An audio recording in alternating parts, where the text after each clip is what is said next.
Olá, vamos ter mais uma aulinha de história hoje. Hoje nós vamos falar um pouquinho sobre socialismo, né? E um pouco de socialismo utópico e científico. E quais são esses princípios básicos do socialismo? O objetivo dele é a eliminação das desigualdades sociais. A base, a propriedade coletiva dos meios de produção, o que seja, visar a eliminar a exploração do homem no trabalho capitalista, que visa também o bem-estar dos direitos da saúde, educação e do trabalho, e determinaria o fim da propriedade privada, e assim do lucro, das classes sociais e da moeda. Na economia planificada, ele era controlado pelo Estado, que representaria a sociedade. Agora nós vamos distinguir um pouco o que foi o socialismo utópico no século XVIII e o socialismo científico no século XIX. Então, as principais características representantes do socialismo utópico foi o Saint-Simon, Robert Owen e o Charles Fourier. No socialismo científico, quem se destacou como representante é o Karl Marx e Friedrich Engels. Então, nós vamos falar um pouquinho sobre os principais básicos do socialismo utópico, como que pode ser resumido. Ele critica o liberalismo econômico, sobretudo a livre concorrência. A formação de comunidade autossuficiente, onde os homens, através da livre cooperação, teriam suas necessidades satisfeitas. A organização em escala nacional de um sistema de cooperativa de trabalhadores que negociariam entre si a troca de bens e serviços. A atuação do Estado, que através da centralização da economia evitaria os abusos típicos do capitalismo, evitaria os abusos daquele proprietário da sua fábrica, da sua propriedade privada. Já os princípios básicos que fundamentam o socialismo marxista, né, que pode ser sintetizados em quatro teorias centrais. Então, Karl Marx ele fala que o socialismo teria uma teoria de mais-valia, onde se demonstra a maneira pela qual o trabalhador é explorado na produção capitalista, na produção privada. A outra seria a teoria do materialismo histórico, onde se evidencia que os acontecimentos históricos são determinados pelas condições materiais, ou seja, econômicas da sociedade. E a outra, a teoria da luta de classes, onde se afirma que a história de sociedade humana é a história da luta de classes ou do conflito permanente entre exploradores e explorados, que são os trabalhadores, né, que trabalham muito, essa classe social do proletariado, né, e entra em conflito com os explorados, que são quem? A burguesia, os donos das fábricas. Portanto, a teoria do materialismo dialético é onde se pode perceber o método utilizado por Marx e por Engels para compreender a dinâmica das transformações históricas, né?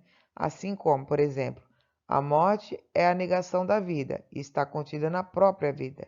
Toda formação social, escravismo, feudalismo, capitalismo, encerra em si os germes de sua própria destruição. Todos eles vão auto se destruir. E a gente vai falar um pouquinho sobre o socialismo, do socialismo para o comunismo, né? O capitalismo, ele se assenta na exploração do trabalho, ou seja, ele se concentra cada vez mais no capital. Teria uma morte histórica prevista quando sua base, o trabalho do operário, do funcionário, fizesse uma revolução e alcançasse o poder.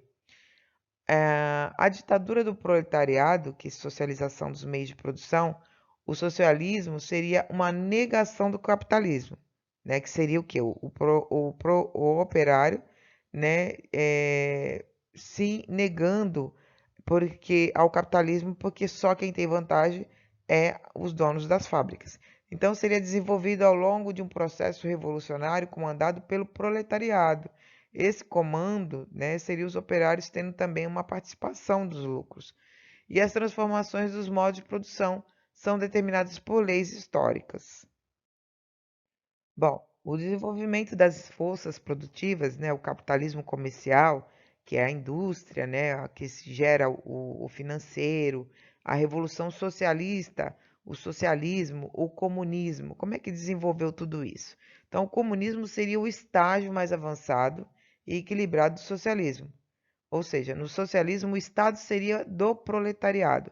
Ainda haveria valores burgueses de trabalho assalariado, participação tanto do trabalhador como dos burgueses, que é o dono da fábrica, né?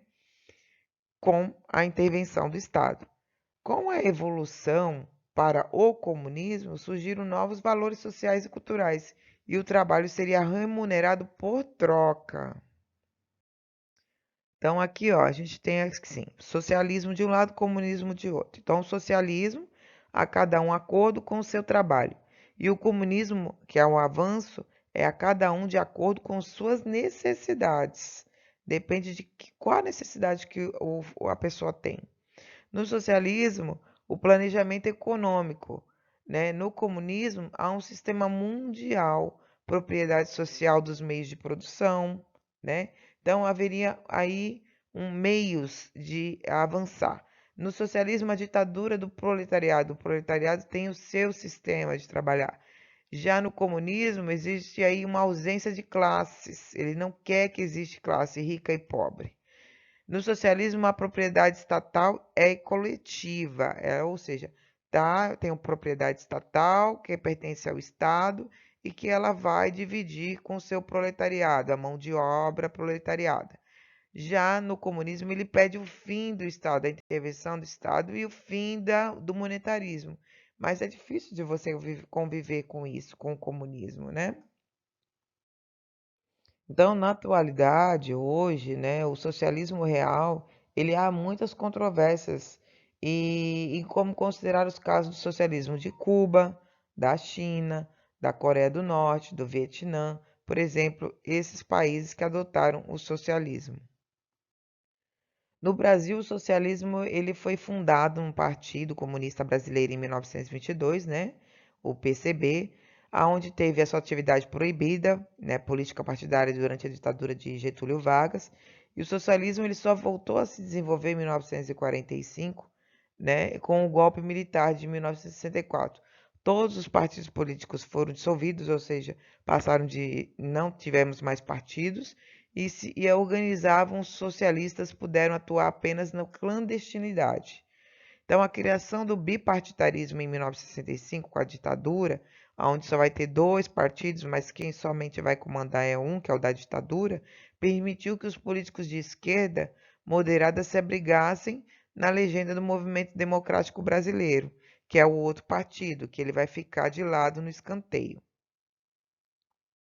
Então, na segunda metade da década de 1960, ao longo da década de 1970, os comunistas ou socialistas radicais, ao lado de outros setores de oposição ao regime militar, sofreram implacável combate. Então, o lento processo da redemocratização, iniciado pelo general Ernesto Geisel na segunda metade da década de 1970, deu seus primeiros frutos na década seguinte, quando os partidos socialistas puderam mais uma vez se organizar livremente e apresentar seus próprios candidatos a cargos eletivos, tendo aí um pouco mais de participação na vida política do Brasil. Então, assim, a gente falou um pouco sobre o capitalismo, né, que é o que nós vivemos nos dias atuais. Nosso país vive, o Brasil vive, né, gerado pelo capitalismo. E o socialismo ainda é uma coisa muito questionada, né? Aí, alguns países são adotados, mas são pequenas quantidades.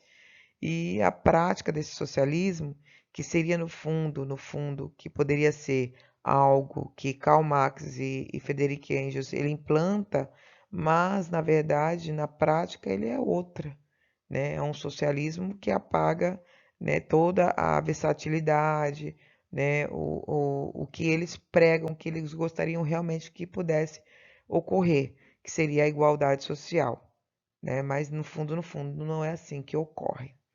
Gente, nas próximas aulas, no futuro, a gente vai falar muito sobre isso, sobre o socialismo, o capitalismo no mundo, tá? Mas por hoje eu encerro por aqui. Espero que vocês tenham gostado.